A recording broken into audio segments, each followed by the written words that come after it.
समस्त लोक सुखिनो भवन्तु। समस्त लोका सुखिनो भवन्तु। समस्त लोक सुखिनो भवन्तु। समस्त लोका सुखिनो भवन्तु। समस्त लोक सुखिनो भवन्तु। समस्त लोका सुखिनो भवन्तु।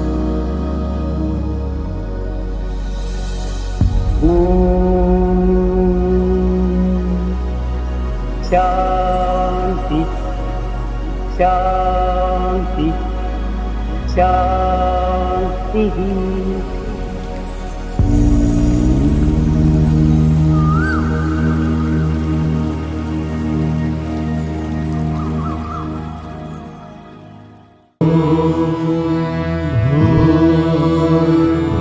स्वः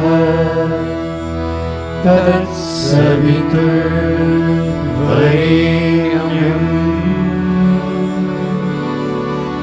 भर्गो देवस्य धीमहि धियो यो न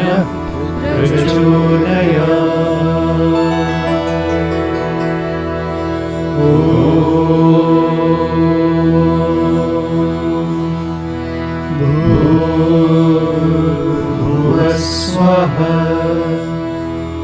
तत्सवितुर्वरेण्यं भर्गो देवस्य धीमहि धियो यो न प्रचोदयात्।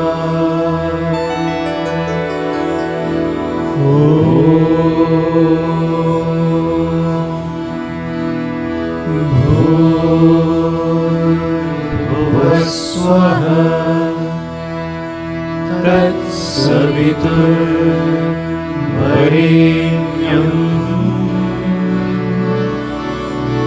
भर्गो देवस्य धीमहि धियो यो न प्रचोदयात्।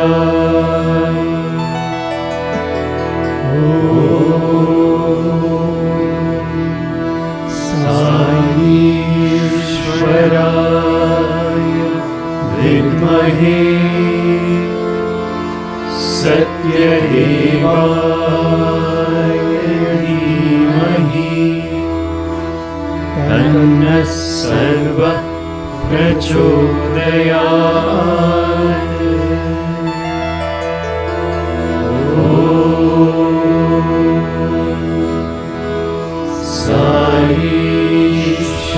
साईश्वराय विद्महे सत्यदेवाय धीमहि तन्नः सर्वः प्रचोदयात्।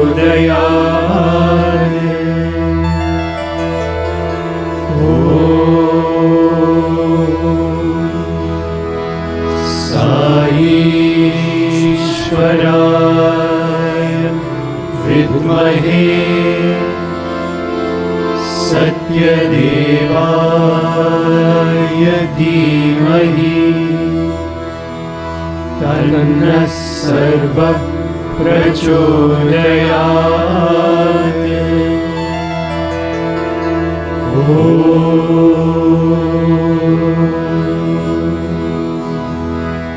शान्ति शान्ति शान्तिः।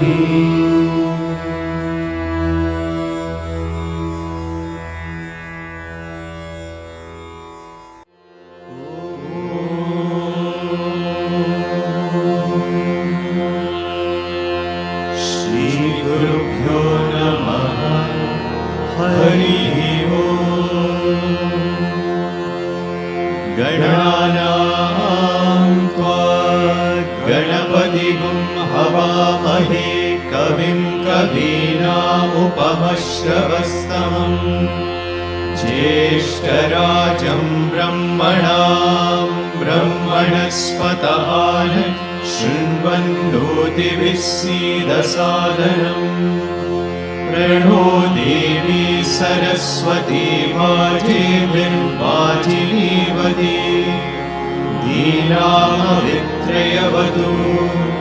गणेशाय नमः सरस्वत्यै नमः श्रीगुरुभ्यो नमः हरिः ओम्।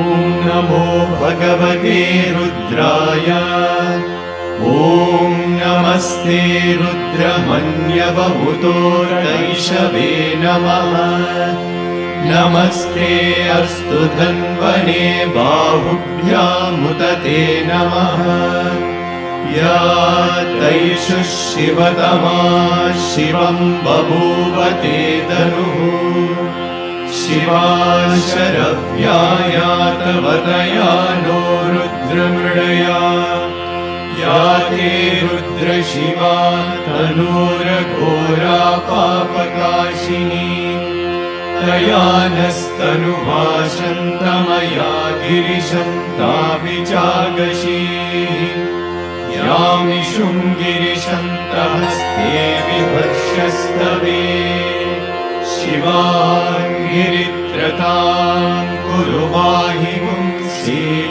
पुरुषं जगत् शिवेन वचसा त्वा गिरिशाच्चावदामसि यथा नः सर्वमिज्जगदयक्ष्मगुं सुमना असत् अद्य वोचदति भक्ता प्रथमो दैव्योऽभिषक् अहीतुश्च सर्वान् जम्बयन् सर्वाश्च यातु नान्यः असौ यस्ताम्रो अरुण उत बभ्रुः सुमङ्गलः ये चेमागुं रुद्रा अभितो दिक्षु श्रुताः सहस्रशो वैशाखुं हेडयीमहे असौ योपसर्पति नीलग्रीवो विलोहितः उतैनं गोपा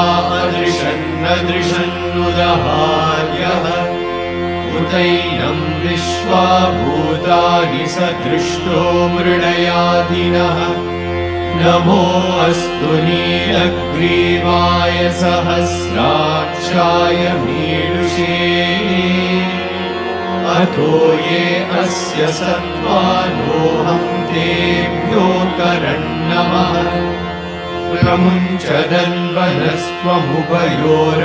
प्रमुञ्चदन्वनस्त्वमुभयोराग्नियोज्या याश्च ते हस्तैषवः पराता भगवो वपा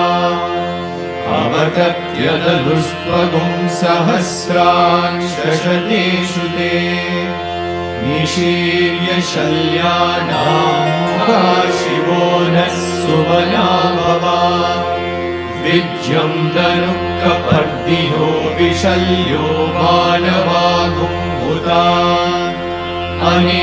अनेशन्नस्येषव आमुरस्य निषङ्गतिः या ते हेतिर्मीदुष्टमहस्ते बभूवते धनुः तयास्मान् विश्वतस्त्वमयक्ष्मया परिभुजा नमस्ते अस्त्वायुधायानादकाय कृष्णवे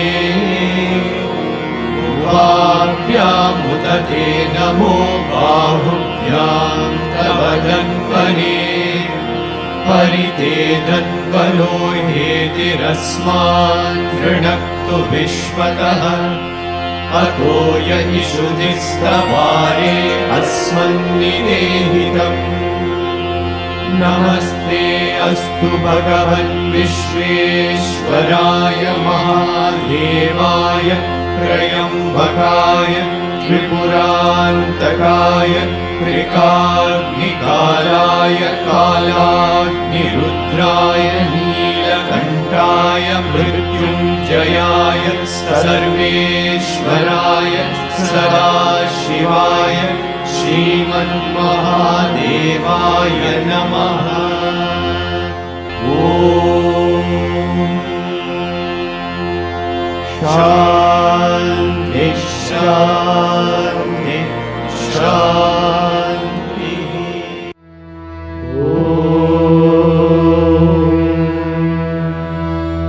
त्र्यम्बकं यजामहे सुगन्धिं पुष्टिवर्धनम् उर्वारुकमिव बन्धनान् मृत्योर्मुक्षीयमामृतात्। ॐ त्र्यम्बकं यजामहे सुगन्धिं पुष्टिवर्धनम् उर्वारुकमिव बन्धनान् मृत्योर्मुक्षीयमामृतात्। ॐ त्र्यम्बकं यजामहे सुगन्धिं पुष्टिवर्धनम् उर्वारुकमिव बन्धनान् मृत्योर्मुक्षीयमामृतात्। ॐ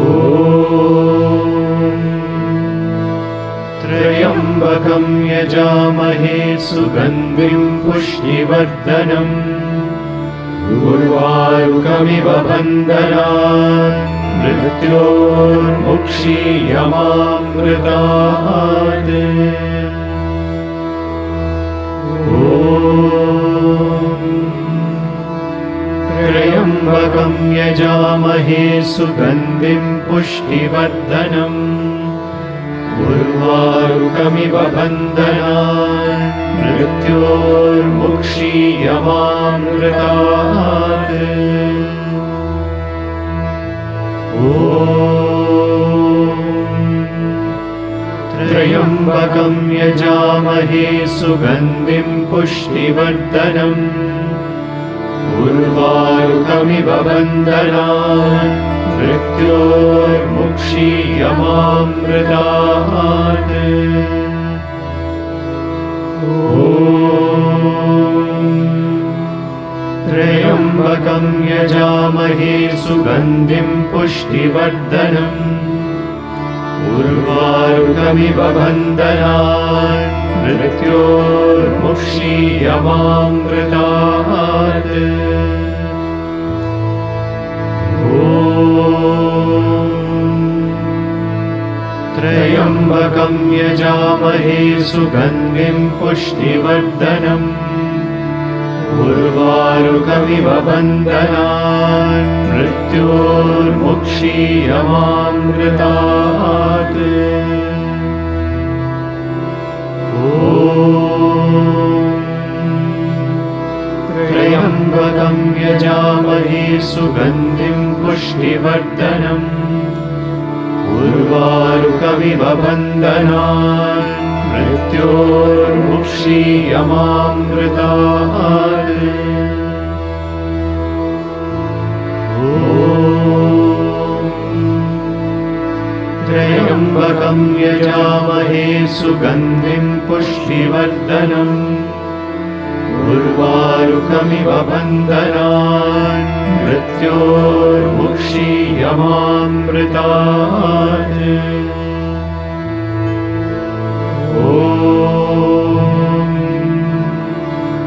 त्र्यम्बकं यजामहे सुगन्धिं पुष्टिवर्धनम् उर्वारुकमिव बन्धनान् मृत्योर्मुक्षीयमामृतात्। ॐ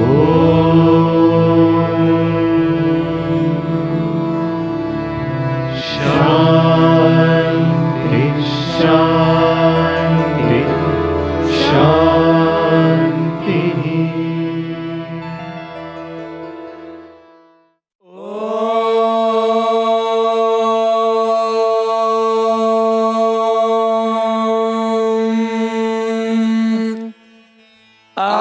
सत्येन रजसा वर्तमानो निवेशयन्नमृतं मर्त्यं च हिरण्ययेन सविता रथेना देवो याति भुवना विपश्यन् अग्निं दूतं वृणीमहे होतारं विश्ववेदसम् अस्य यज्ञस्य सुक्रतुम् येषामीशे पशुपतिः पशूनां चतुष्पदामुत च द्विपदा निष्क्रेतोऽयं यज्ञेयं भागमेतुरायस्पोषाय यजमानस्य सन्तु ॐ अधिदेवता प्रत्यधिदेवता सहिताय आदित्याय नमः ॐ आप्यायस्व समेतु ते विश्वतः सोमवृष्णियं भवावाजस्य सङ्गथे अप्सु मे सोमो अब्रवीदन्तर्विश्वानि भेषजा अग्निं च विश्वशम्भुवमापश्च विश्वभेषजीः गौरीमिमाय सलिलानि तक्षत्येकपदी द्विपदी सा चतुष्पदी अष्टापदी नवपदी बभूवुषे सहस्राक्षरा परमे व्योमन् ॐ अधिदेवता प्रत्यधिदेवता सहिताय सोमाय नमः ॐ अग्निर्मूर्धा दिवः ककुत्पतिः पृथिव्या अयम् अपागुम्रेतागुंसि जिन्वति स्योना पृथिवी भवानृक्षरा निवेशने यच्छा नः शर्म सप्रथाः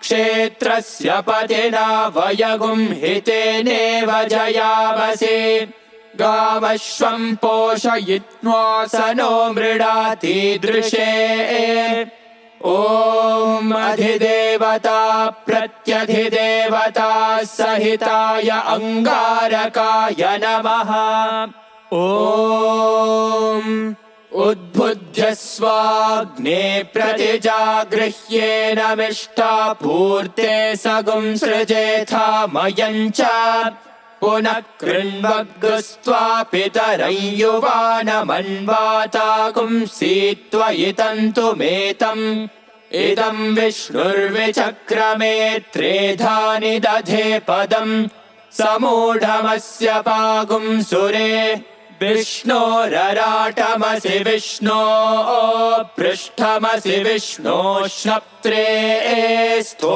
विष्णो स्यूरसि विष्णो ध्रुवमसि वैष्णवमसि विष्णवे त्वा ॐ अधिदेवता प्रत्यधिदेवता सहिताय बुधाय नमः ॐ बृहस्पते अतियधर्यो अर्हाद्युमद्विभाति क्रतुमज्जनेषु यद्दीद यच्च वसर्त प्रजातदस्मासु द्रविणन्धेहि चित्रम् इन्द्रमरुत्व इह पाहि सोमं यथा शार्याते अपि वस्सुतस्य तव प्रणीति तव शूरशर्मन्ना विवासन्ति कवयः सुयज्ञाः ब्रह्मजज्ञानं प्रथमं पुरस्ताद्विसेमतः सुरुचो वेन आवह स बुध्निया उपमा अस्य विष्टा सतश्च योनिमसतश्च विवह ॐ अधिदेवता प्रत्यधिदेवता सहिताय बृहस्पतये नमः ॐ प्रवः शुक्राय भानवे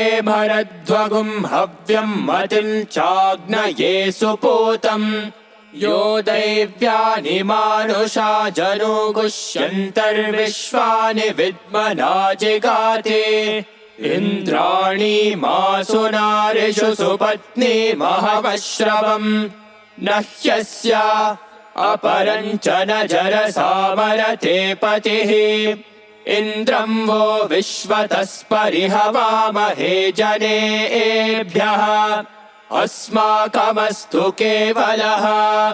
ॐ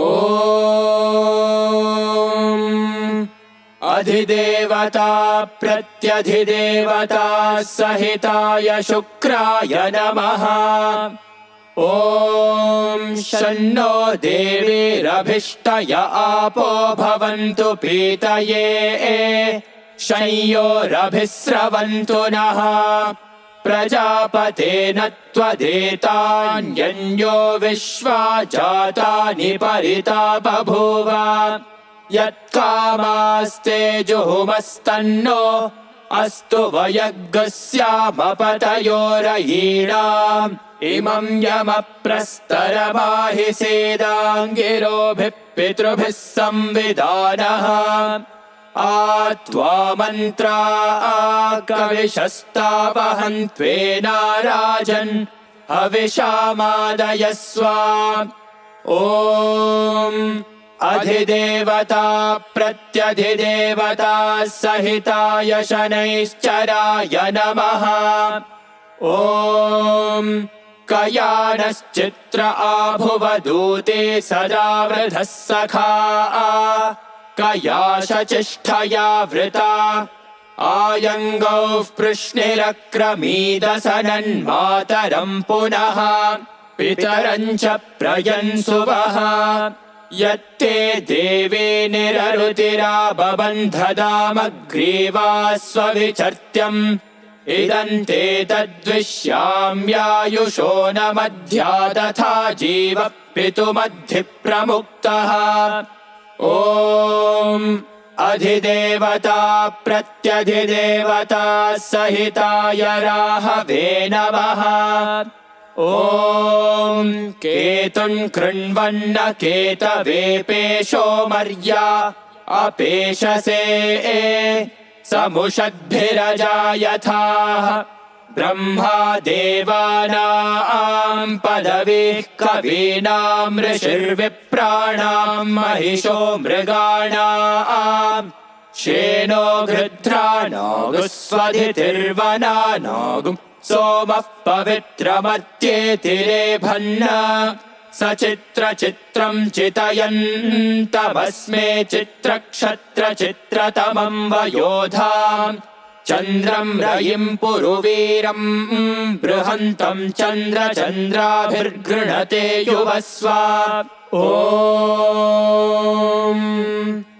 अधिदेवता प्रत्यधिदेवता सहितेभ्यः केतुभ्यो नमः। ॐ आदित्यादिनवग्रहदेवताभ्यो नमो नमः। ॐ शान्तिः शान्तिः शान्तिः।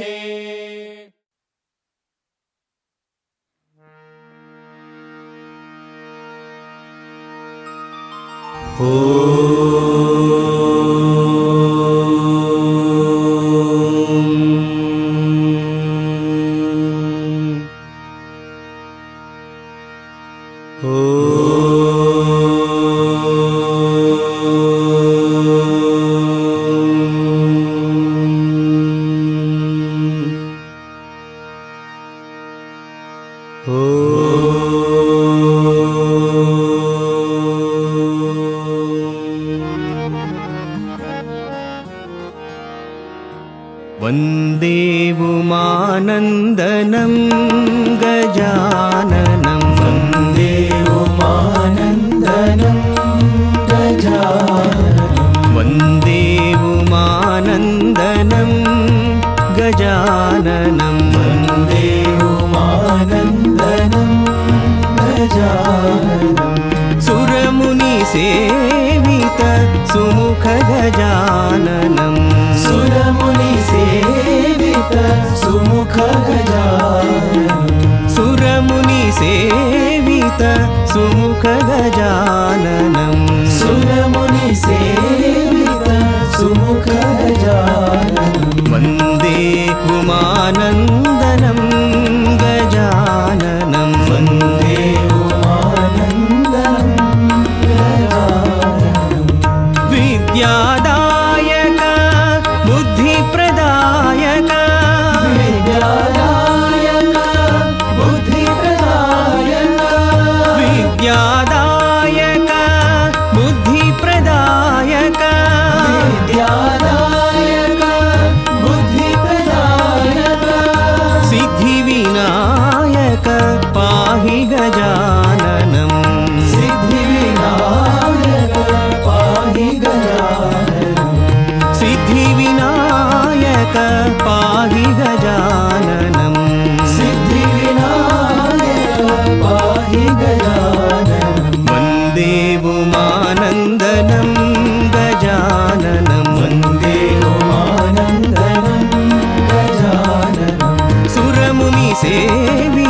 सुमुख गजाननं सुरमुनिसेवित सुमुख गजाननं वन्दे उमानन्दनं गजाननं वन्दे उमानन्दनं गजाननं विद्यादायक बुद्धिप्रदायक विद्यादायक बुद्धिप्रदायक सिद्धिविनायक पाहि गजाननं सिद्धिविनायक पाहि गजाननं सिद्धिविनायक पाहि गजाननं सिद्धिविनायक पाहि गजाननं वन्दे उमानन्दनं गजाननम्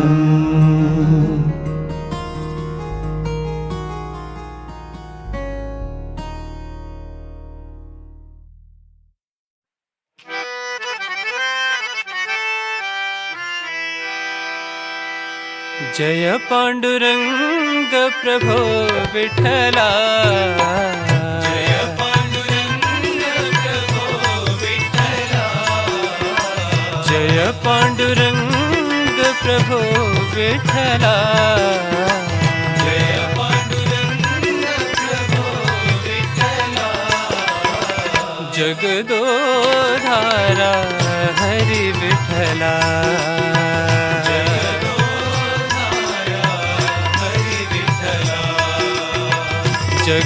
जगदोधारा हरि विठला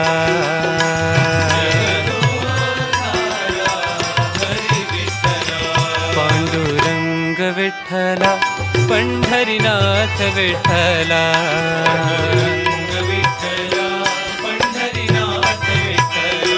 पांडुरंग विठला पंढरीनाथ विठला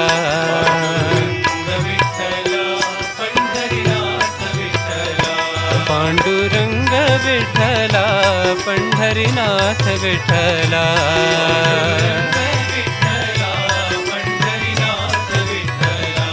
पांडुरंग विठला पंढरीनाथ विठला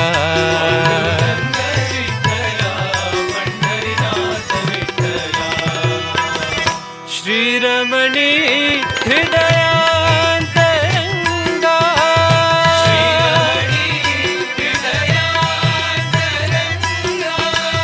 श्रीरमणी हृदयांतरंगा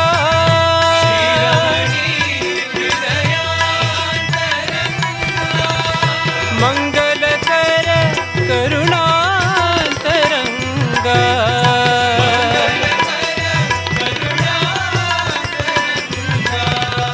मंगलकर करुणांतरंगा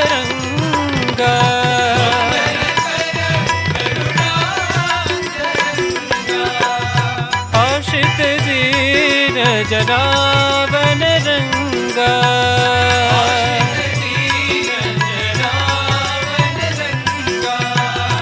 आशित दीन जनावन रंगा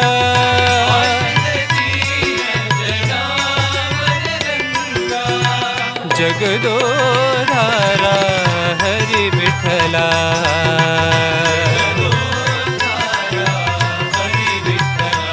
पांडुरंग विठला पंढरीनाथ विठला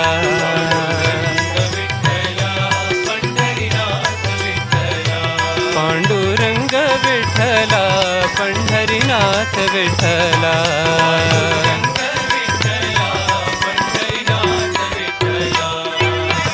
जय पांडुरंग प्रभो विठला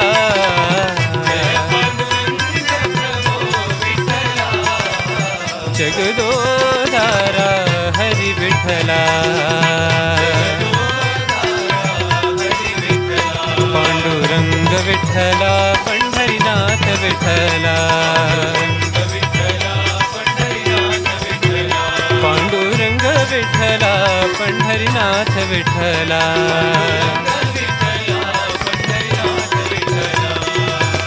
श्रीरमणी हृदयांतरंगा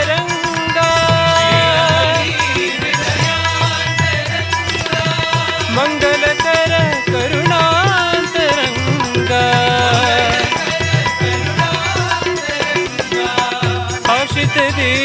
जनावन रंगा जगदोधारा हरि विठला पांडुरंग विठला पंढरीनाथ विठला पांडुरंग विठला पंढरीनाथ विठला पांडुरंग विठला पंढरीनाथ विठला पांडुरंग विठला पंढरीनाथ विठला पांडुरंग विठला पंढरीनाथ विठला पांडुरंग विठला पंढरीनाथ विठला पांडुरंग विठला पंढरीनाथ विठला पांडुरंग विठला पंढरीनाथ विठला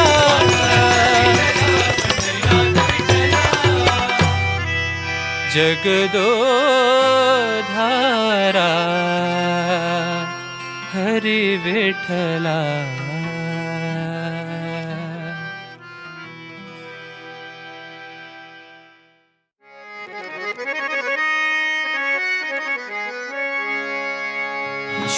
श्रीनिवासा वेंकटेशा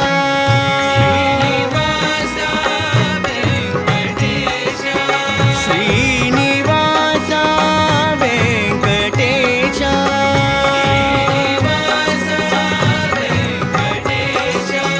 श्रितजन परिपाला साईशा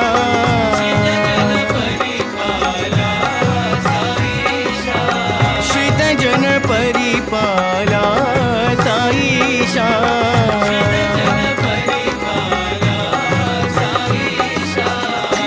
श्रीनिवासा वेंकटेशा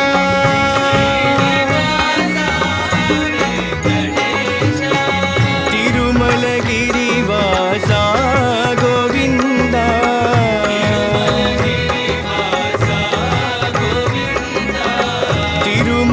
तिरुमलगिरिवासा गोविंदा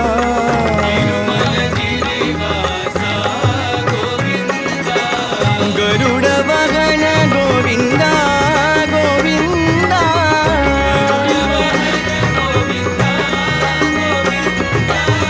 गरुड वाहन गोविंदा गोविंदा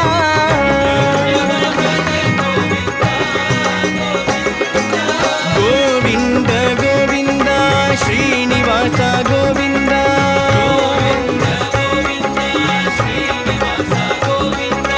गोविंद गोविंद शिरडीवास गोविंद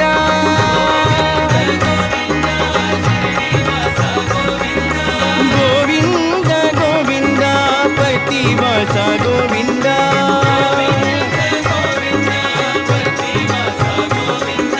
गोविंद गोविंद पतिवास गोविंद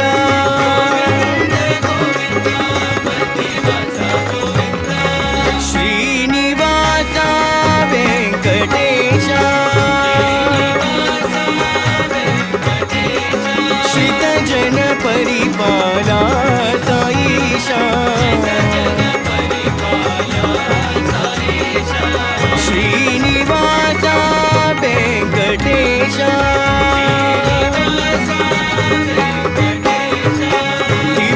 तिरुमलगिरिवासा गोविंदा गरुड वाहन Govinda Govinda Govind Govind Srinivas Govind Govind Govind शिरडीवास Govind Govind Govind पतिवास Govind Govind Govind Srinivas Govind Govind Govind शिरडीवास Govind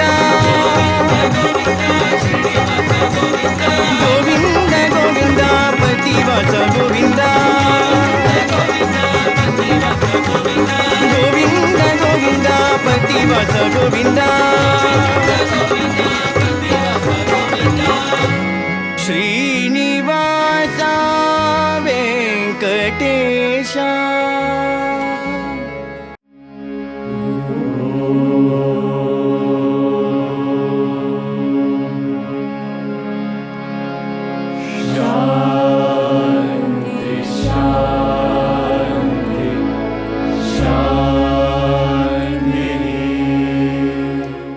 Offering my most loving pranams at Swami's lotus feet.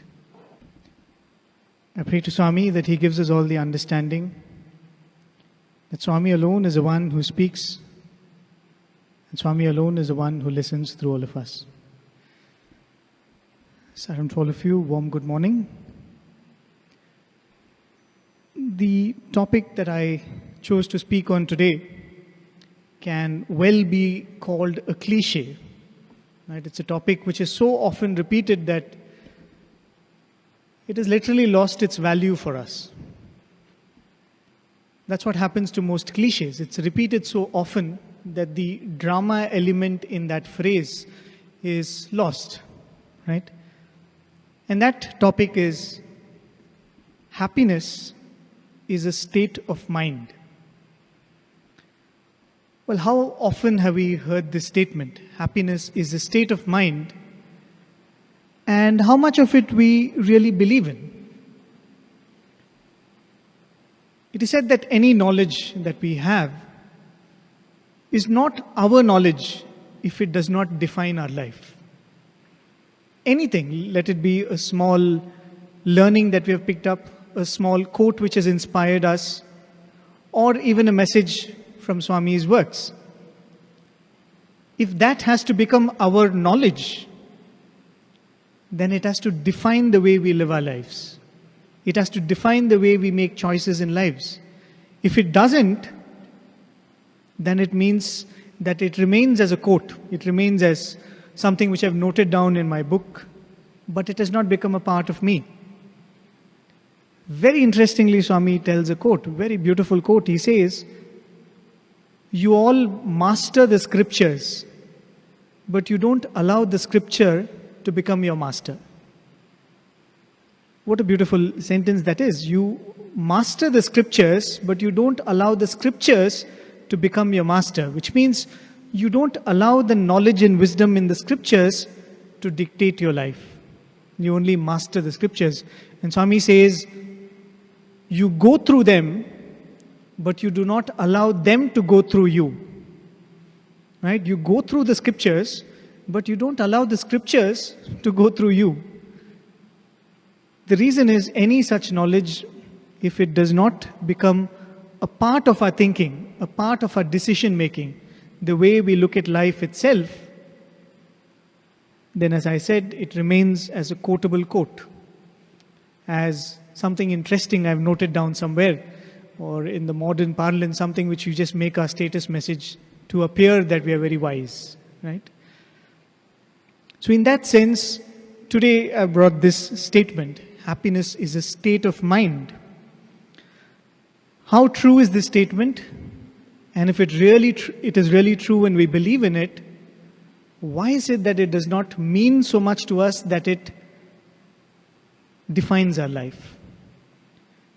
But before that, honestly, call it happiness, call it joy, call it bliss, call it ananda, different names for the same feeling, but there are many differences to that. But in many ways they are similar too. None of us are really qualified to talk about that. The reason is, any happiness that we experience, any happiness that we express is so very limited and so very qualified. It is attached to something. To be able to speak of happiness from the lowest spectrum to the highest spectrum, only one who is beyond that happiness has the ability to speak about it with authority.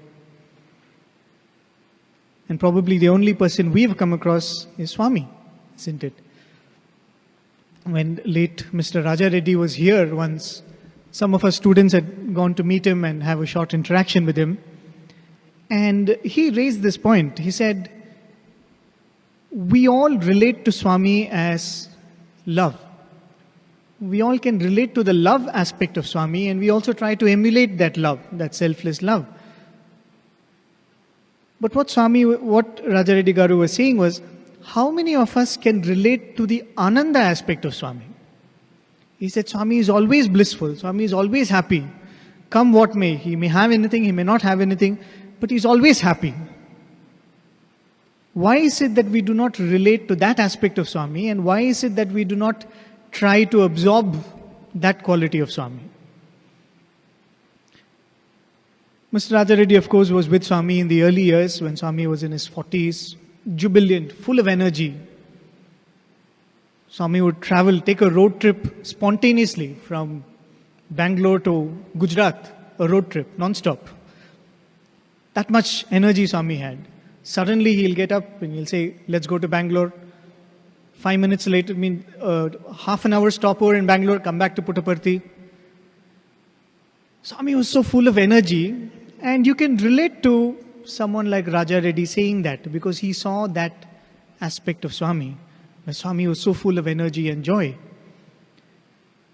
But do we know that the last few days of Swami, when Swami was in the hospital, this is of course subject to verification. This is based on what I heard from the boys who had the opportunity to serve Swami when he was admitted in the hospital. This was probably the last time Swami spoke physically. When Swami was being administered medicines, I think a small surgery was done. This was just before probably they put ventilators for Swami, for that physical body. So the doctors and the students around went to Swami and they asked very caringly, Swami, how are you feeling? The doctor always asks that, right? So the doctors came to Swami and said, Swami, how are you feeling? And do you know what were the last words that emanated from that physical body of the avatar? Swami said, I am happy. Swami said, Nenu anandangane unnanu. He said, I am happy. I am in bliss. So this Swami, when he was jubilant, full of energy, running around, like that fresh breeze which you cannot catch, which you can only enjoy. Even then his nature was happiness. Even when we saw him in a body which was decaying, aging in the worldly sense, which was having pains, which was having aches, Swami said, I am happy. I am in bliss. So probably only a person who is operating from that level of happiness, that happiness which is not attached to anything worldly and physical, has the authority to speak of happiness. But today I am here not to speak authoritatively about happiness, but probably in a sense of musing aloud, inviting all of you to join me in thinking about happiness. It's because, as Swami would say, there is a phrase which Swami would use. Swami would say, Ananda Pipasi. Swami would say, man is Ananda Pipasi, meaning man is a being which constantly thirsts for happiness. In whatever man does, in whatever humans do, we are constantly in search of happiness. We want money. We think that money can give us some happiness. We want to have our dreams fulfilled because we think that when the dreams are fulfilled, we'll be happy. We want a comfortable home, a luxurious home, because we think that it is in living in such conditions that we can be happy. So we may go after many things, but the fact is, eventually, all of us are really seeking nothing but happiness. So in that sense, we all have the authority and the responsibility to explore what happiness is. Because we all have a limited time span, right? We all come, as they say, every child which is born, it is written when the child has to return, or when that being has to conclude this earthly sojourn. So we all have limited time in our hands, so we should behave like astute investors. What should I do with this time to ensure that I derive maximum dividend, which is happiness? What is the point if 20, 30 years I put it in a place only to realize later that happiness was never there. I will not get 20, 30 years of that life back. So we are like those astute investors. We have a small capital. We need to go and investigate. Where can I put this money, which is my time, where I'll get my best dividend from?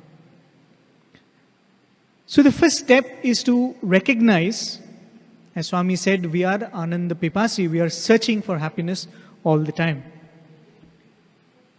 There is this very beautiful anecdote which the famous musician and singer John Lennon used to speak about. And those of you who know, John Lennon is one of the co-founders of the Beatles group, right? And he would say this happened probably sometime when he was in school. He was a little boy, and we all have been through school, and one question or assignment which always comes is, the teacher will ask you, what do you want to be when you grow up, right? So he says that the teacher writes on the board, when I grow up, I want to be dash. And he tells this class of small children, write in your notebook, filling that blank. So all these children wrote, as we all have said as children, I want to be a doctor, I want to be a pilot, I want to be a truck driver, I want to be a fireman. Many of those things, which we generally associate with when we are children, when we want to become when we grow up. But John Lennon, as a little boy, in his book he wrote, when I grow up, I want to be happy.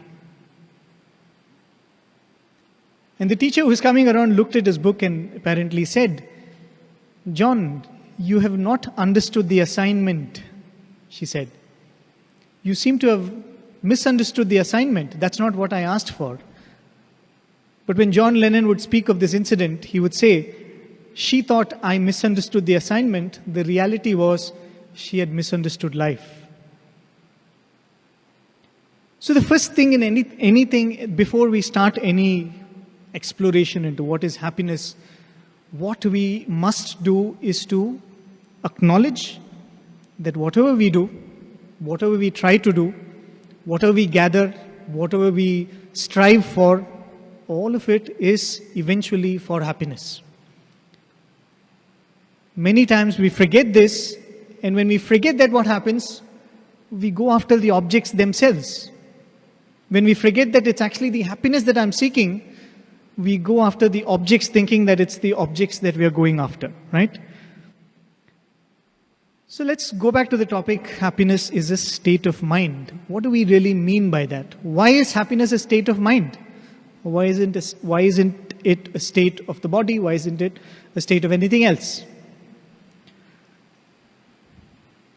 Let's contrast it with something which is a state of the body. Hunger is a state of the body, isn't it? Hunger arises from the body. It's a purely chemical reaction which happens inside the body. When the body needs nourishment, it expresses itself as hunger. It says, I'm hungry. And the moment you feed it, the hunger subsides. Same is the case with sleep. But when it comes to happiness, there is no direct correlation between the mind and the physical objects around. And probably that's one thing which we will try to prove before we move ahead. So in that sense, happiness really is not a state of what we have, but sleep and food and many other things like that are states of the body. If something happens, you feel hunger. If something happens, you feel sleepy. When you sleep and you wake up, you feel refreshed. When you eat, after that you feel rejuvenated. Going back to happiness and saying, why is that a state of mind? Now let's say all of us in this room start listing out what are the things that we think we need to be happy. Or list out the things which we say, if I don't have these things, I'm going to be unhappy. Let's say we make a huge list of that. Probably there'll be 100, 200, 300 points, or maybe they'll all be in 5 or 6 categories. But the fact is, it will not be comprehensive. If the same exercise is done in another country, probably they'll have a different list. If the same exercise is done, let's say, in a group which is economically backward, maybe they'll have a different list. If we go to a group which probably is mentally depressed, they might have a different list. So when I say what makes me happy, what do I need to be happy, the list can be absolutely exhaustive, right? If my happiness is directly involved or directly related to any of these things, then there should be a linear relationship between my happiness and these things. Which means only he or she can be perfectly happy who has all of these things, and the one who has probably one or two of these things will be that many times less happy. But is that the case? There are a lot of elders here. How many times we hear from elders? I've heard so many times from my aunts and uncles and mothers. They would speak of the humble beginnings they all came from. They would say, oh, we had a very small house. We were 8 of us living in one small house. We did not have an air conditioner. We did not have a car. They would speak of how humble their beginnings were, how simple they lived when they were in school. And they would say, oh, we had only 2 pairs of uniform. Oh, we could not afford to eat outside. But invariably, they will conclude that narration or recollection by saying, but those were happy days. But they will say, those were happy days. And I'm sure many of us here will also be able to recollect such days when we didn't have 90% of what we have today, but we can recollect those days, and with a smile we can say, those were happy days. So if really these objects define happiness, how can that be so? When we were talking to Mrs. Ratanlal, who recently passed away, she was narrating her experience about the first trip they made to Puttaparthi. Maybe sometime in the 60s, Swami had invited them for a Dashara celebration.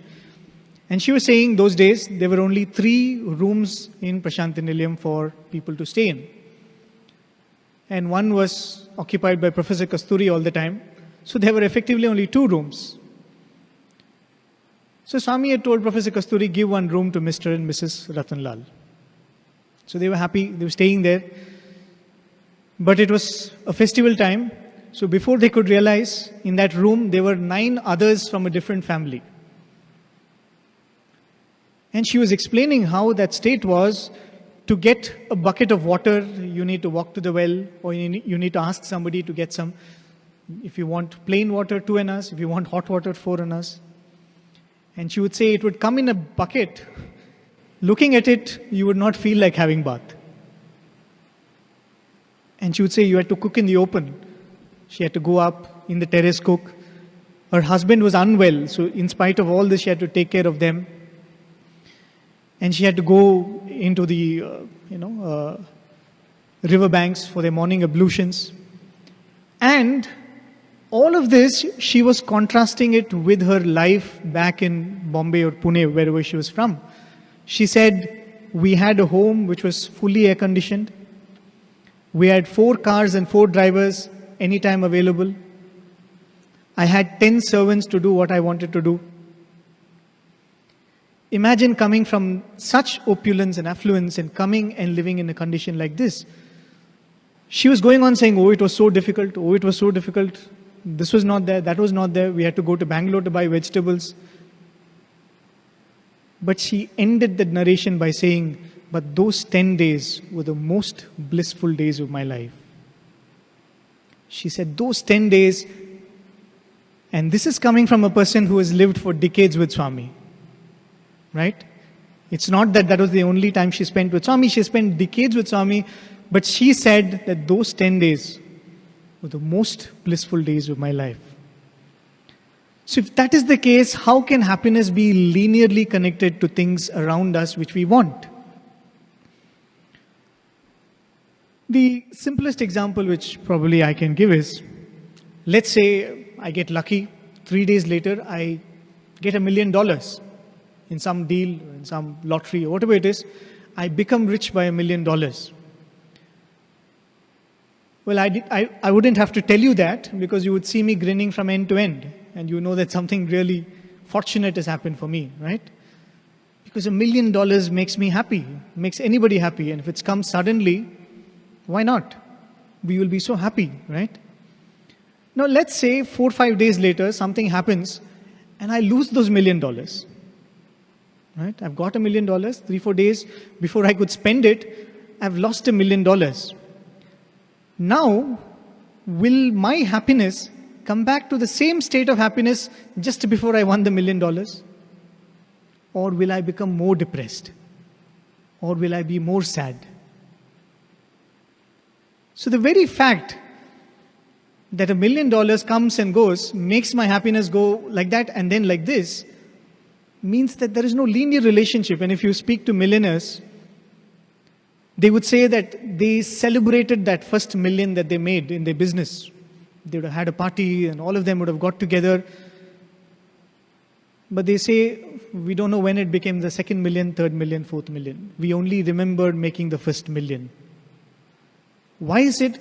Because every million which came after was not marked by the same happiness that the first million got.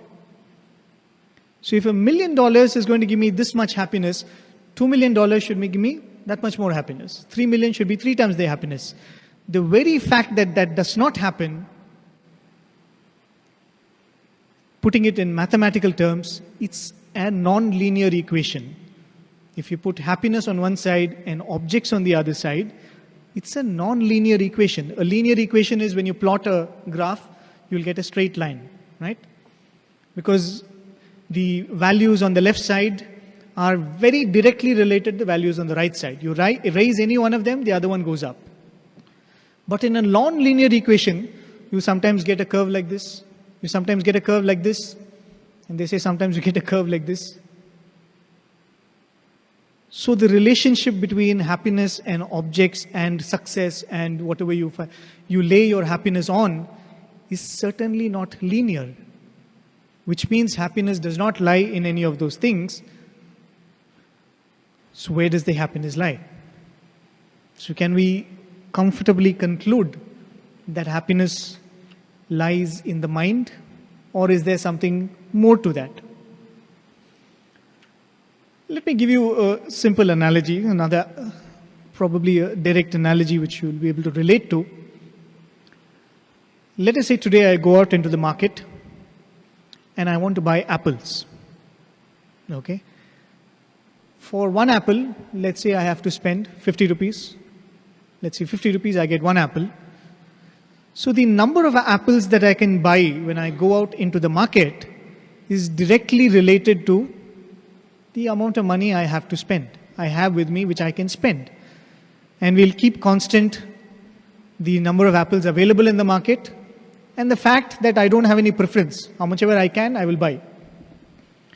So the number of apples I can buy is directly related to the amount of money I have that I can spend. Now let us say I have those apples in my fridge now, in my refrigerator, right? Again, we'll keep in constant the fact that there is an infinite number of apples in my refrigerator. Let's say there is no limit to that. And I don't have a preference. So now, can you say that every time you open the refrigerator, you can take out only one apple? No, I can open the refrigerator once and I can pull out as many apples as I want. Why? Because this act of opening the refrigerator is not equivalent to the act of paying 100 rupees or 50 rupees for an apple. Paying 50 rupees for an apple is directly related, the paying and the procuring of the apple. But in this case, the opening of the refrigerator is only a means to access what is already yours. When it is a means to access what is already yours, there is no direct correlation between the opening and the picking up of the apples, but you just need to do this so that you can bring out the apples. So now, bringing it to the idea of happiness. The very fact that I can do so many things and feel happy, is it that the happiness is actually within, and there are many things that I can do which brings out this happiness from within? That happiness is already mine, but these many things that we do, eating a sweet, eating an ice cream, or having a good afternoon's nap, or whatever is your happy list, all of these are like opening a refrigerator and pulling out the apples which was already yours. You're not taking it from a market. But what do? Let's say I have fixed in my mind that every time I open the fridge, I will take only one apple. No one has forced me to do that. It's a condition I'm putting for myself. And then if I go around telling, it's so tedious, how many times should I open this fridge every time I need an apple? So it is a restriction I've placed on myself. I shouldn't be complaining. No one is telling me, don't take more than one apple. Similarly, no one is telling me, don't find more than this much happiness by doing this act. But I limit myself. For 1 million, this much happiness is enough. The rest of the happiness will come when this 1 becomes 5. For clearing with an 80% mark, this much happiness is fine. When I clear with 100%, I will be so much more happy. So it is we who place a restriction, but the happiness is not directly related to what we get. So is there a possibility by which, by doing just one thing, I get all my happiness from it? Is there a possibility? If that is the case, I think we all will be only sitting and eating, right? Because if we can just draw happiness by doing one act or going on sleeping, we wouldn't do anything else. We would just do that one act. Why is it that as a human being, our happiness is so complex? We need to do so many things to be happy. And we need to keep doing so many things to remain happy also. Well, this exploration of happiness eventually will lead us to this concept in Vedanta where they describe the human being very beautifully in the form of what we call the Panchakoshas, right? The 5 sheaths. I'm sure many of you here must be aware of that. It's a very profound concept. Many of you would have heard from other speakers. But they say the human experience has 5 layers or 5 sheaths, what we call Panchakoshas, the 5 sheaths. What are they? They say the first one is the Annamaya Kosha, the sheath of food, which is nothing but this human body, right? This human body is made of food. Because we were probably 1 inch when we were embryos, right? In the fetus, the fetus in the uterus is so small. How did that 1 inch become 5.5, 6 feet tall? It's because of the food that has been gathered. Swami says, when you're sweeping your hall, you keep pushing all the dust to one corner, it becomes a heap. Swami says, like that, the body also has become a heap of food because you've been dumping and dumping and dumping food. So the first sheath is the sheath of food, the Annamaya Kosha. Your flesh, your bones, the fluids in the body, all of that constitute this Annamaya Kosha. The next comes what we call Pranamaya Kosha, the sheath of the life force.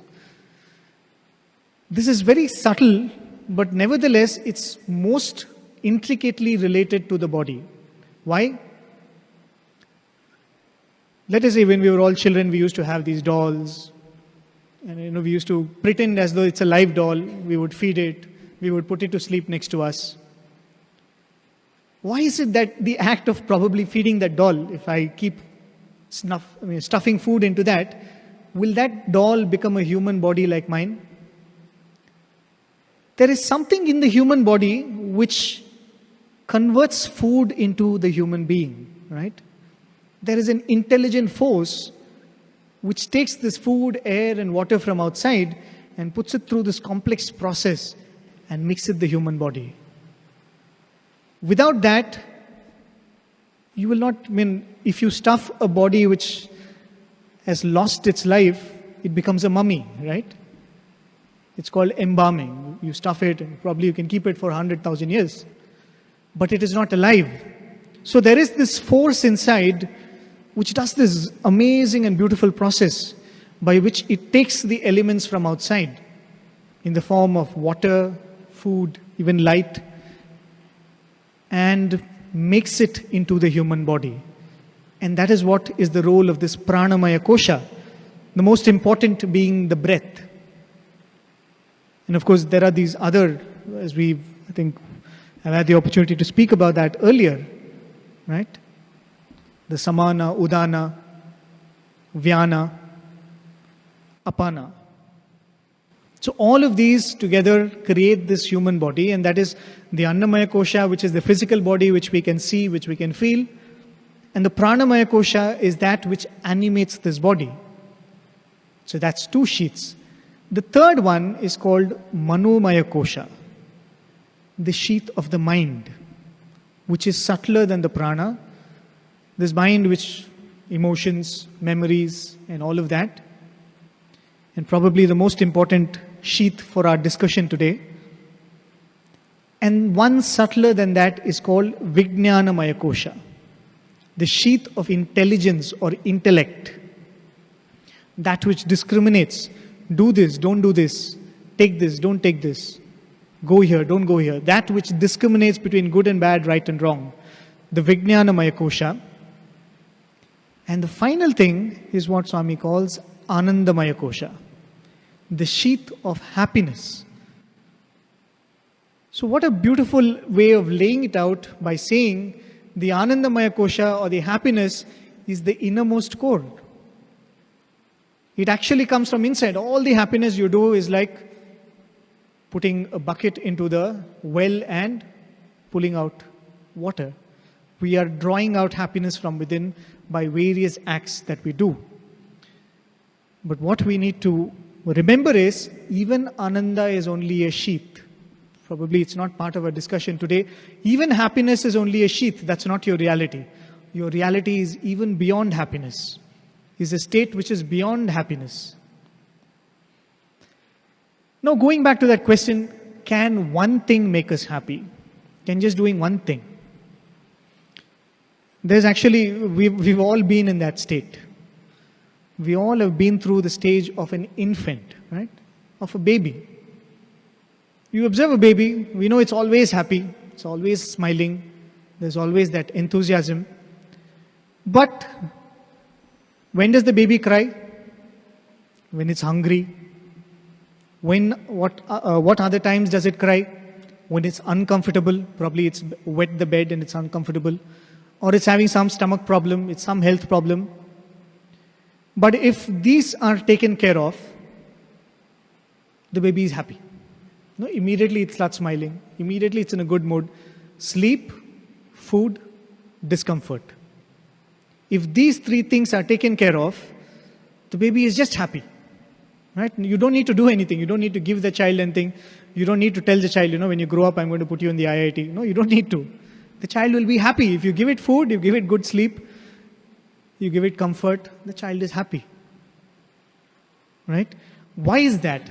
It's because the child, the baby, the infant's access to that annamaya, that happiness, the anandamaya, the happiness inside, is only the annamaya kosha and the pranamaya kosha. Because pranamaya kosha is where all your digestion and your excretion and all of that is taken care of by this pranamaya. So the annamaya and pranamaya is stable, is in balance, then the baby will be happy. Why? Because there is no mind. Right? The mind is still not entered that baby, the mind, the way we see it, the way we live with it. Right? So you take care of this baby's body and this processes inside, the health processes. It's so very easy to keep the baby happy. But as we grow, what happens? The mind aspect enters. Right? The mind aspect enters, and interestingly, it increases your ability to be happy. We don't realize that it actually increases our ability to be happy. We always think that the baby is more happy than us, right? But actually speaking, when this mind aspect comes in, if we are able to manipulate it well, it increases our ability to be happy. How is that? the baby's happiness is linearly related to the health, right? The balance it feels in the body and its health and its environment, in its comfort, it's linearly related. Everything is fine, it's happy. Something is not fine, it's not happy. So it's directly related. Similarly, you feed the child, it's happy, right? Food goes in, it's happy. But when the mind comes in, what happens? I like something, I don't like something, right? Likes and dislikes, raga and dvesha, Swami would say. What does this do? Typical example, let's say I go to a friend's house and that friend gives me a dish which is very special in his culture or in his state, which I've never seen before, I've never tasted before. I eat that sweet. It's nice, it's a tasty sweet, I'm happy, right? It gives me pleasure. So I say, yeah, it gives me pleasure.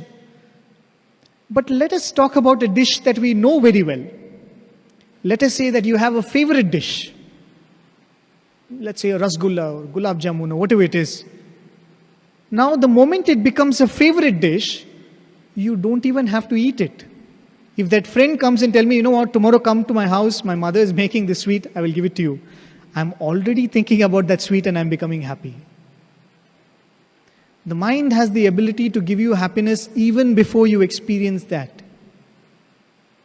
The moment you bring in likes and dislikes, the ability to draw happiness out of a certain thing actually increases and also decreases respectively. But if we can manipulate it, that's why they say, if you become a yogi, we always say this, if you become a yogi, no likes and dislikes. He likes everything, right? Whatever you give him, he'll be happy.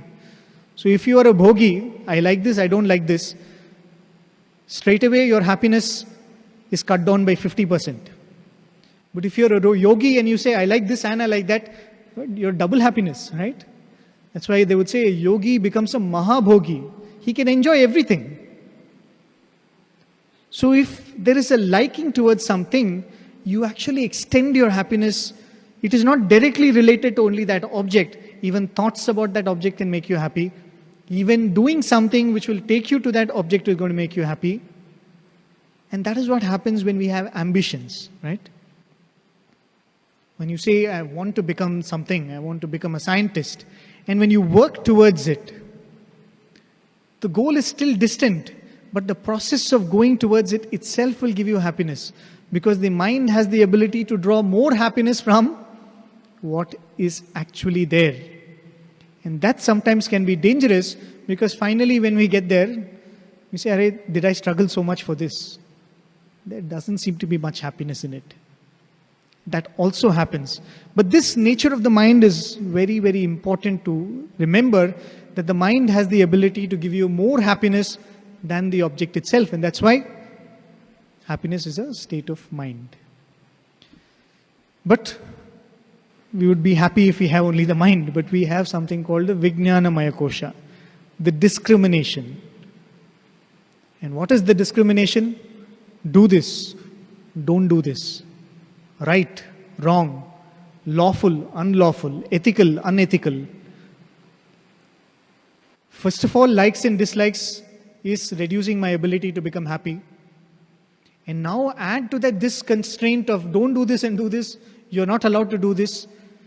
Now my happiness becomes even more complex, right? I want to do something, but it is not right to do that. I want to find happiness in a certain way, but it is unethical to do it. So likes and dislikes, filtered by do's and don'ts. So what you're left with is so little. But that is where this order of the koshas is very important. Because Swami says, because the Annamaya is farthest from the body, the happiness that you draw from the body is the most ephemeral. The least long-lasting, the most ephemeral. It's fleeting, right? Because it is so distant from the Annamaya. The happiness that you draw from the Pranamaya, because the Pranamaya, it's a different topic. All of the yogic practices involved with manipulating the prana. But when you talk about the Manomaya, your ability to find happiness is actually extending, right? It's not limited only to that act or only to that stimulus which comes from outside. Because now the Manomaya Kosha is closer to the Anandamaya Kosha. And Swami says, the Vijnanamaya Kosha or the intellect aspect is closest to the Anandamaya Kosha. You don't realize that the joy that you derive from leading a dharmic life is much, much more than the joy that you can derive from physical comforts and joys, from achieving what you want to achieve, from acquiring your desires. Just leading a dharmic life, leading a life of integrity, leading a life of ideals can give you so much more happiness than money can give you, power can give you, authority can give you. And this is something which unless we try out, we will never know. And that is why Swami would go on, keep on saying that, forget about what happens when you do the right thing. Just do the right thing. Because we don't realize that the happiness which we seek by doing something wrong and the security which comes in return, if I bribe somebody or if I involve in unethical practices, that is why it is very important to go back to that. Why am I doing this? It's only for happiness. If I can get greater happiness by leading an ethical life, why will I go after that smaller happiness, doing something unethical? Right? We all know Mr. V.K. Narasimhan, the former editor of Sanatan Sarthi, because we all know Prahlad sir, his son who comes and talks to all of you. V.K. Narasimhan, before he became the editor of Sanatan Sarthi, he was the editor of the Indian Express. Right? And he was the editor of Indian Express at a time which was very, very critical in Indian history. It was during the emergency. Right? So, Mr. Ramnath Goenka, who was the proprietor of Indian Express, had appointed V.K. Narasimhan. And that was a time when there was enormous pressure from the government. Indira Gandhi was wanting to regulate the press, right? That's how the emergency worked. But he stood out like literally a hero amongst, the normal mortals. Because V.K. Narasimhan said, no, my principles. As an editor, as a journalist, I have some ethics that I have to follow. I will not listen to the government, right? So there was a big tiff between the government and the Indian Express editorial board headed by V.K. Narasimhan. Finally, the proprietor had a lot of pressure on him from the government, and eventually he had to send out V.K. Narasimhan, right? He had to replace him, and very unceremoniously, one day he was just thrown out of the job. And all the other people who have worked with V.K. Narasimhan were so hurt by it. He said, here's a man who's really a journalist. I mean, if you want to look up to an ideal, here is a man. And it's such a disservice to the whole community, you're treating him like this. So another veteran journalist, his name is Kuldeep Nayyar, a person who has worked very closely with V.K. Narasimhan. He went to Mr. Goenka and he said, no, you should not do this. V.K. Narasimhan, you have to get him back. So he opted to mediate between the owners of Indian Express and Mr. V.K. Narasimhan. He wanted to go and tell Mr. V.K. Narasimhan, just go a little soft on your values for a bit. Because in those days, finding a job was not easy. Here is a man with a family. Here is a man with children. Right? In the peak of his career, he's being thrown out of a very prestigious job. And because of government pressure, he's definitely not going to find another job. It's a very critical position this man was in. So Kuldeep Nayyar actually writes about this in an article which was a tribute to V.K. Narasimhan. He writes of how he goes to Mr. V.K. Narasimhan's house to speak to him and to probably ask him to compromise. He says, I walk into that house, it's so simple. And even as I walk into the house, I hear laughter. He says, I hear a happy family, I hear laughter. And he says, I go into the kitchen. It's a typical South Indian kitchen. The husband and wife are sitting on the floor in the kitchen and having a cup of coffee. Here's a man who has lost his job. Here's a man, he is probably not looking at a future too bright. But standing by his principles, Kuldeep Nayyar says, I couldn't tell him anything. And he writes in that article, I saw in V.K. Narasimhan the happiness that comes out of ethical living. That satisfaction and that higher happiness which purely comes only from ethical living. And that is why Swami says this Vijnanamaya Kosha, we think that happiness comes from freedom, right? The freedom to do what I want will give me happiness, and these rules and restrictions are actually restricting my ability to be happy. But Swami says more discipline will give you more happiness, more dharmic living will give you more happiness, right? But we need to give it a shot, we need to give it a try. So the things we really need to remember from what we've said is, starting, acknowledge that whatever we do, whatever we seek, whatever we are striving for, we are looking for happiness. We are not looking for anything else. Probably a small thing which somebody is sharing, I don't know how far it's true. It's not true in the bigger sense. Because I'll tell you what he told me, it'll make more sense then. This person was saying that once Swami was talking to a devotee, and Swami was telling, I didn't want the ashram to be like this. But what to do, it has become like this. Right? Swami was saying, I didn't want the ashram to be like this. I had different plans, but it has become a different place. Swami said, I didn't want the university to be what it is. I wanted it to be a different thing from a regular university. But it has become like this. It's difficult to accept because we know that nothing happens without His will. And we know many things which Swami says probably 20, 30 years before it happens. Swami will say, one day this will happen. And then you know that everything is a part of His plan. But if you think of it, why was Swami saying this? Swami said, no, I wanted a Veda Pathshala, but it became a university. We speak of it the other way around. Swami envisioned a Veda Pathshala, it became a university. But Swami is saying, no, but I didn't want a university, I wanted only a Veda Pathshala. But if you just for a moment take Swami's word at face value, yeah, Swami really believed, I believe what Swami said. I think even that there is a lesson, because Swami was saying, even in my life, everything did not happen by my choice. Even in my life, so many things, I wanted to do something, but something else happened. But in every stage, Swami said, I did the best of what came to me. Okay, I couldn't have a Veda Pathshala, I had to start a university. But I created a university where the UGC came and said, this is the best university in the country. Maybe Swami wanted to start a naturopathy clinic, who knows? Given the fondness that Swami had for Ayurveda, every time Swami spoke during the inauguration of the hospital, during the cardiac conference, when he spoke to doctors, Swami always spoke only about Ayurveda. Swami only spoke about Ayurveda. Maybe Swami wanted an Ayurvedic hospital. Who knows?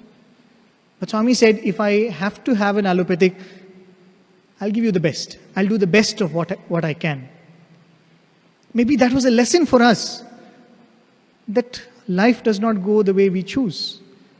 But we always have the ability to make the best of what comes to us. And to draw the best happiness from what comes to us. So all this is fine. So everything is, theory is set in our mind. We know that these are the things we need to do. As I said, first thing is, we are looking for happiness all the time. Second thing is, happiness is not linearly connected to anything outside. Whatever we do outside is only kindling the happiness from within. And the third thing is, so much of happiness can be manipulated only through our mind. So much of happiness can be manipulated only through our mind. How is that? We all have experienced this. When you are unhappy, when you are disturbed by something, you're depressed, don't we lose our appetite? Don't we lose even the best dishes in front of us, we don't feel like eating it. Something really disturbing has happened. You don't feel hunger. Why is that? It's because one thing is, the happiness that comes from the body is lower level happiness. The happiness that comes from the mind is little higher. But when you don't have this higher level happiness, you cannot enjoy even the lower level happiness.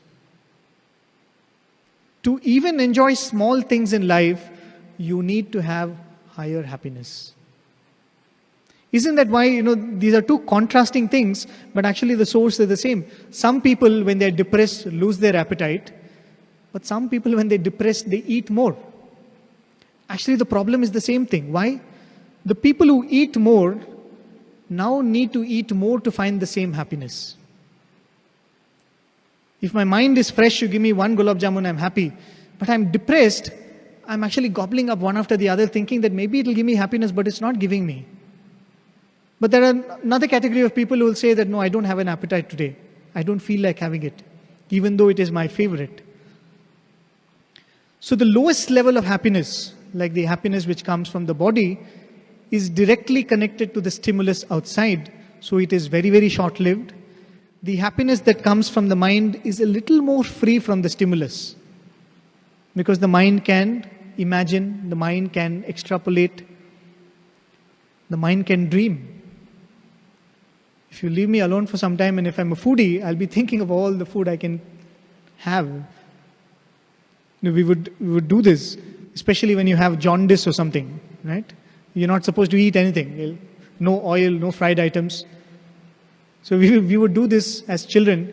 When we go to sleep, we will imagine all the things we can eat. I would eat this, I would eat that. It gives a little bit of solace. So mind has that capacity. But the fact is, still this happiness is not free. Still this happiness is not free because it is still attached to likes and dislikes. It is still attached to my dreams. It's still attached to my ambitions. So it is not independent. Something which is independent is not dependent at all. Let's say I've had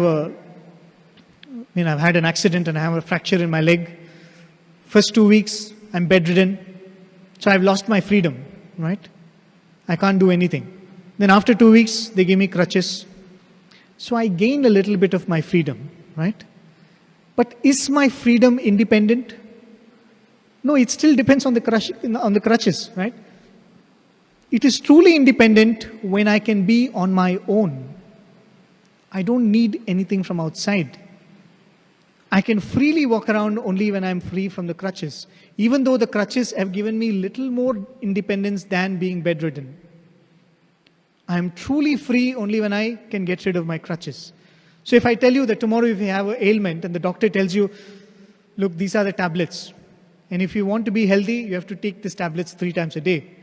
Will you call yourself healthy? No, we will call ourselves diseased because my health is now dependent on the tablet. So I am not healthy. So if someone asks you, are you healthy? No, I'm not healthy. I'm taking tablets. So the moment your health depends on something, moment your happiness depends on something, it is not independent. So even that happiness which comes from the mind is dependent on something. And when we are talking about the Vijnanamaya Kosha, when you're talking about leading a dharmic life, for the first time, our happiness depends on my choice. I am choosing to do the right thing and I'm happy about it. I'm not bothered about the result. I'm not bothered about how much money I'm making. I have done the right things and I'm happy about it. For the first time, our happiness actually is independent. It's dependent on us. It's not dependent on anything outside. Fine. The final question will be, okay, all this is fine. All the theory we know. But why is it that we're not happy? Why is it that we're not happy? Why is it that we struggle to be happy all the time? The problem is the mind, right? The nature of the mind is to go outside. The nature of the mind is constantly to look outside. And what is there outside? Outside is this constant messaging which goes on that, look, you cannot be happy if you don't have a luxurious house. Look, you cannot be happy if you don't have a luxury sedan. You cannot be happy if you don't drink this aerated drink. You cannot be happy if you don't have so many girlfriends and boyfriends. This is a constant messaging which goes on outside, and the mind keeps taking it in. And constantly we're telling the mind is being conditioned to think, I cannot be happy unless I have all these things. So the Vijnanamaya Kosha is there, but it is clouded. It is not able to operate so well because the mind is so crowded by all these conditioning which comes from outside. So what is the way out? And Swami says very beautifully, there is a 3-step process. All of spirituality is defined by this 3-step process. And that is what Swami calls Shravanam, Mananam, and Nididhyasanam. Swami says all of your spiritual practice is nothing but Shravanam, Mananam, and Nididhyasanam. What is Shravanam? The mind is clouded by the conditioning which comes from outside, which says that you need these things to be happy, you need freedom to be happy, you should have the freedom to come back home late, only then you can be happy. All of these things are conditioned through various things, through the media, through the books that we read, through what we see on TV. So Shravanam, when you listen to a spiritual discourse, or for that matter, when you read something spiritual, when you listen to good advice from a spiritual person, you are countering this preconditioning of the mind. That is what Swami says, you're countering it. Now you're being given a counter narrative. That's what happens, when you suddenly see a person who has nothing that you have, but he's so happy, it suddenly hits you, hey, how is that he's happy? I have so much, I'm not happy. How is he happy? Because now you're suddenly given a counter narrative. Oh, you don't need all this to be happy. So when you meet a spiritual person who is living a simple life, but who is living a happy life, you ask him, how are you happy? What's the secret of your happiness? And that becomes Shravanam, which is a counter narrative to the preconditioning of the mind, which is going external all the time. But Swami says that is not enough. Because if it comes and if it goes, then what is the point? It becomes like the Vairagya which comes and goes, right? The Smashana Vairagya, they would call. When you go to the cremation ground, somebody is being burnt, everybody feels it. Suddenly you will feel, oh God, we are going to be burnt like this. And who is going to burn it? My own son, my own daughter, my own children, my own family members, they're going to burn me like this. Because there's nothing more you can do with this body. And when you see that scene, that's a strong Vairagya which comes. Come back home, have a bath. What is there for lunch? No, that Vairagya is gone. So same thing can happen. You listen to a good discourse, you read a good discourse, you read spiritual literature. Swami says, for some time it will be there, it will go. So what are you supposed to do? Swami says, Shravanam should be followed by Mananam. Constantly roll it in your mind. Constantly roll it in your mind. What you hear, constantly roll it in mind. Do I really need this to be happy? Or even if you're indulging in something, which I always say that, let's say you go and buy a gadget which makes you very happy. You buy a new phone. Observe your mind. How long does that happiness last? And remember that. The next time the desire for the next phone comes, hey, last time I bought a new phone, this is what happened. The happiness did not last more than 3 days. You might still go and buy a new phone, but remember that. Constantly remember that. And that's why it is Mananam which actually makes what you hear a mantram. What is the definition of mantra? A mantra, mananat trayate iti mantra. Whatever you keep thinking about will lead you to progress. That is a mantra. So what you hear from Swami, advice or a message from Swami, it does not become a mantra just because it has come from Swami. It only becomes a mantra when you roll it over in your mind. Mananat trayate iti mantra. Only when you roll it in your mind, it becomes mantra. Otherwise, as we started our discussion with, it will become a quotable quote. I will put it in my status message and I'll forget about it. It does not become a part of me. Mananat trayate iti mantra. As one of the Vedic scholars used to say, in the Kamavadani, you'd say, Swami prati mata oka mantra. Swami would say, Swami prati mata oka mantra. He said, every word that Swami says is a mantra, but it does not become a mantra unless we treat it like a mantra. And how do we treat it like a mantra? You constantly roll it in your mind. That mananam has to go on all the time. When you are in poverty, that mananam has to go on. When you are striving for money, that mananam has to go on. When you are unhealthy, that mananam has to go on. When you are healthy, that mananam has to go on. Sometimes we think when we are in trouble, but we don't think when we are happy.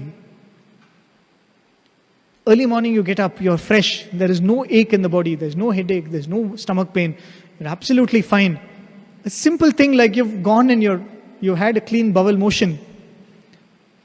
Are we thinking, oh, I'm happy today? Are we thanking Swami for that? Because we don't think when everything goes smooth. This mananam has to happen all the time, when you're happy, when you're unhappy, when you're sad, when you're struggling. And final thing is nididhyasanam. Nididhyasanam means absorption. When you go through a course at the university or the school, how do they test your absorption? You've been taught a course, how do they test whether the absorption has happened or not? An examination is set, right? A rigorous means of evaluation. Similarly in life, your life will be constantly punctuated by troubles and tribulations, which are nothing but pit stops for examination so that you can check whether the nididhyasanam has happened. And many times when we lead a spiritual life, and suddenly when you face a problem in life, you will be surprised by your equipoise. You'll be surprised that I'm not as disturbed as I thought I would be disturbed. And that's when you realize that a little bit of nididhyasanam has actually happened. A little bit of that message has actually gone in. And that's why Swami would say, always welcome the tribulations and troubles which come in your life. Because all of this, what I said, happiness is a state of mind, you can really test it in such times.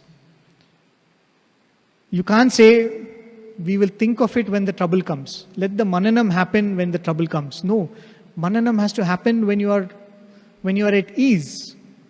Thinking has to happen when you are at ease. Most of us do this. The day before the exam, we want to study, right? We want to prepare when it's, thank God for the 11th hour, they say. Thank God for the last minute. Because all our preparation is packed into that. But Swami would always say, start early, drive slowly. Why? Do the mananam when you're not forced to do the mananam. Do the mananam when there is no emergency. So when the emergency comes, you will exhibit nididhyasanam. You will show that the absorption has happened.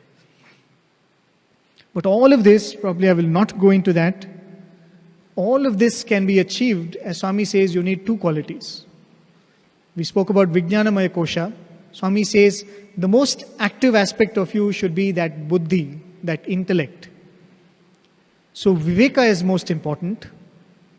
And to a great extent, you need vairagya. To a little extent, at least, you need to step back from your comforts and say, do I really need this comfort?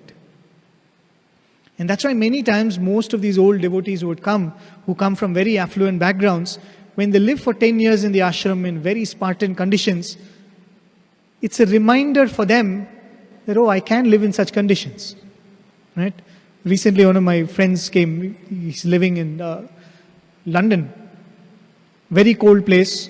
He says, I'm used to that weather. And even if the weather becomes a little warm, I turn on the AC.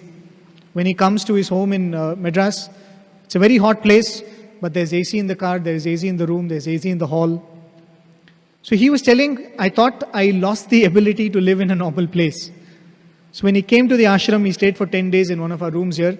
He said, I'm happy, I can still manage without the AC. So many times, it is an opportunity for us to tell ourselves that I can live without these comforts. So that mananam and that nididhyasanam has to be done all the time. And to do that, a little bit of detachment, a little bit of ability to step back. As I said, I will not go into that because much of this can be achieved with a little bit of devotion, with a little bit of love for Swami. Because Swami would say, nothing can grant you this more than surrender to God. As I always say, somebody asked Swami, the Pandavas suffered so much. They were so devoted to Krishna, but they suffered all the time. They were in the forest, then they came back, ill-treated by the cousins and the uncle. They sent back to the forest, they suffered. They again came back, they had to fight a war, they lost all their children. So they suffered a lot. And same is the case with all devotees. Mirabai suffered so much. Tukaram suffered so much. Apparently, Swami asked only one question. Did they tell you that they suffered? Did they tell you they suffered? Because devotion will never make you feel like you're a loser or you have suffered. That is the beauty of surrender.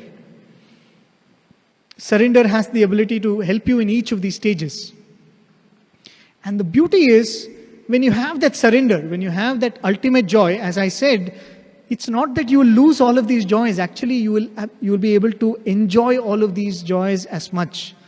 There's this beautiful anecdote they tell about Ramakrishna Paramahamsa. It's a very interesting thing, there is a photograph of Ramakrishna Paramahamsa, and we all know that mudra which he used to have when he goes into bliss, something like this he used to. So somebody came with a camera, one of the earliest models of a camera, and they told, Guruji, we want to take a picture of you. So he said, fine, but what is that? He's never seen a camera, he didn't know what that concept was. So he was asking, what is this? So this man explained, so the pose, whatever you give, as you are, gets captured in this machine, and then I can take as many prints of it, it will look exactly like how you look now. And imagine, Ramakrishna Paramahamsa heard this thing, and he said, wow, what a wonder. He said, wow, what a wonder, and he went off into bliss. What a thing it is. He said, what a wonder it is. We all wonder, if you come and tell me about new technology or new scientific finding, I'll say, wow, what a wonder. And I'm happy. But imagine the one who has accessed that supreme happiness, now he can access that supreme happiness through any small window he gets. Any small window, and he can touch the supreme happiness. So the story goes that Ramakrishna Paramahamsa says, is that the wonder of this small black box? And he goes off into a trance, and that is the picture the cameraman finally captures. And it seems for hours he was in that trance.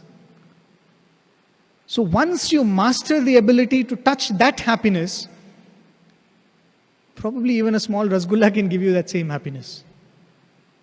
And nothing will not give you the happiness also. Right? That is the state it's a constant happiness. Even pain will give you the same happiness. Why? Because the mind which has likes and dislikes, I like to be comfortable, I don't like to be uncomfortable, even that aspect vanishes. So now everything is going to give you the same joy. And that is, in Ramakrishna's story, there's so many. He sees a bird and he goes into bliss. He sees white birds in a black background of dark clouds. They say he goes into a trance. And all of us would have some famous, favorite pose of Swami, right? And invariably, my favorite pose is that Swami sitting and being lost. Eyes are not closed, eyes are looking upward, and that mudra which Swami has. Because Swami had the ability to withdraw himself from everything around. And, even in modern culture, they say that, go to your happy place. Right? The ability to switch to your happy place.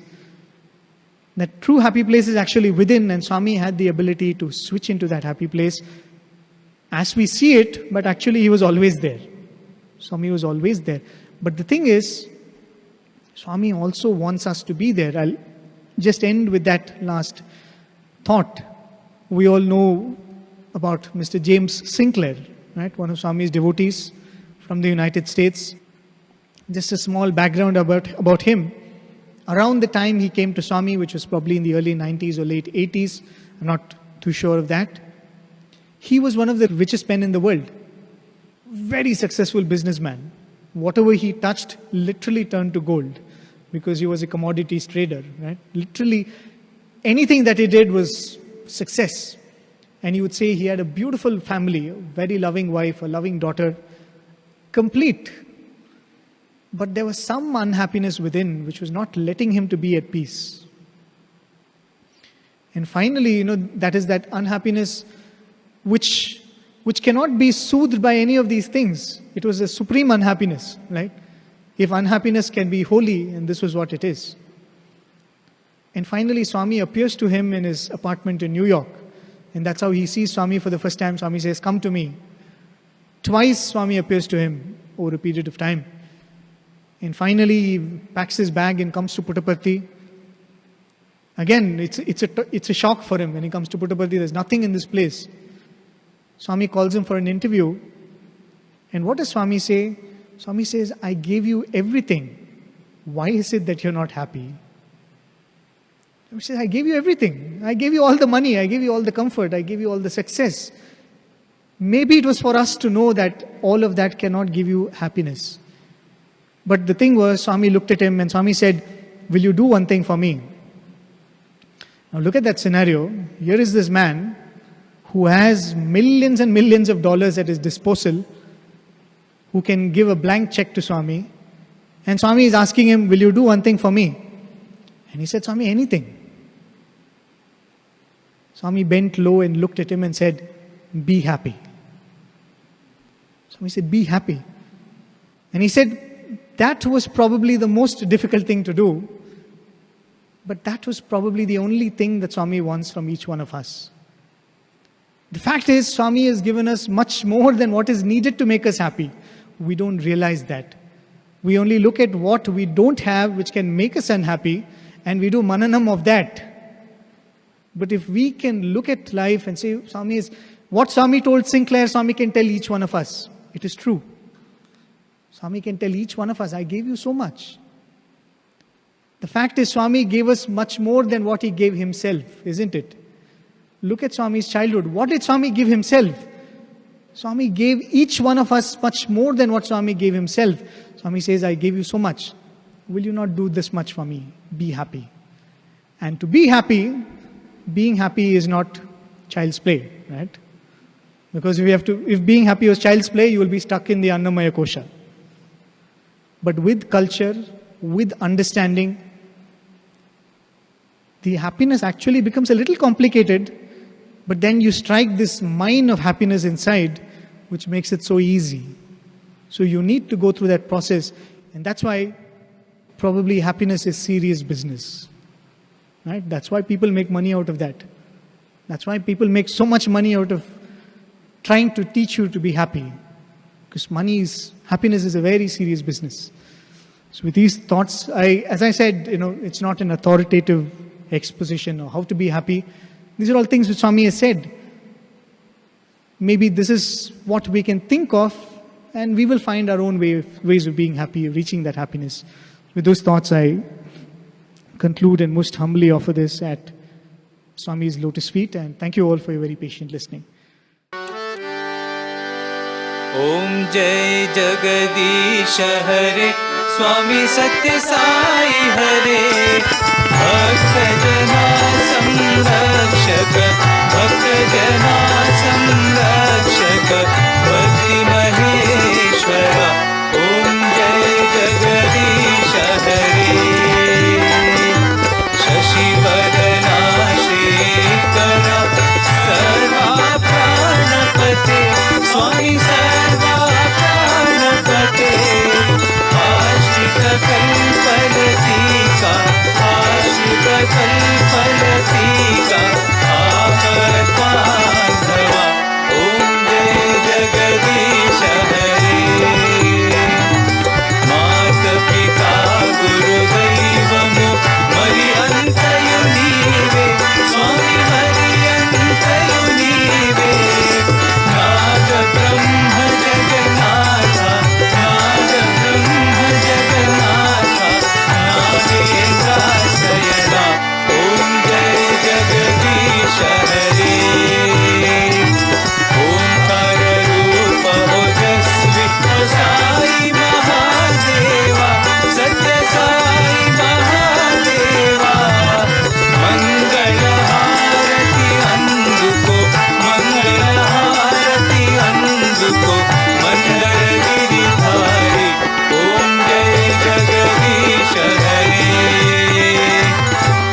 सद्गुरुदेवा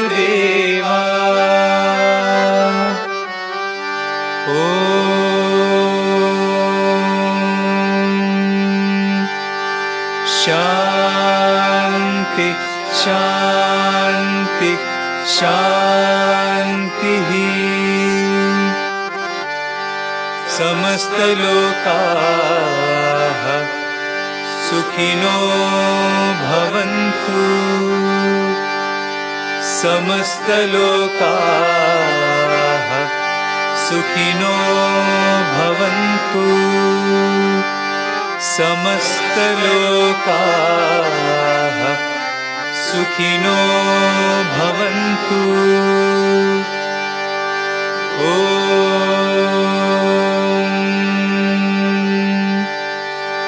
शांति शांति शांति। जय बोलो भगवान श्री सत्य साई बाबा जी की जय।